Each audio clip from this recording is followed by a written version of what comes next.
Lafiya wa kuma kake ne? Lafiya kalau alhamdulillah. Wurin ki nazo. Ni? Dama ka sani abun da baka sani ba wanda na ko nan ka shi ne na dafa wani abu da zafi zo yi bi ka gida yi sallama ka fito yi baka. Shi na dafa farfesun kai na ce bari a kawo miki. A ci da yake ki ba duka wanda ranki na so. Da ke ne ma an tambaye na cire kafa biyu na ba su na ce su dandana. Ke kuma ka miki sauran.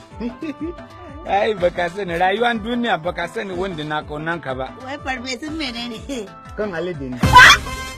Alade? Alade? Ya baka kawai ya ci baka ba. Ita ta ci nata. Shin na ce a ware mata nata saboda mai kaunan ka shin zai dafa abu da zafi kawo maka.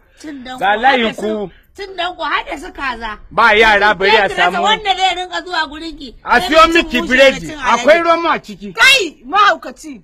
Ba na saka ka ɗauki wani kai. Karata tsaro. Ka ji wa wuya. Me kaunan ka ba shi ne na dafa bidiyo romo yi ka maka ba nan ma yaro ya siya maka biredi ka dongula ka ba wanda rinka na so. Da yanzu kan rago ne an kami da yanzu ana na koko an cire koho abin da an dafa kan alade ba koho a jiki an kama ka saboda ka sha romo ai da yi wulakanci ba damuwa ni gaban ne aka yi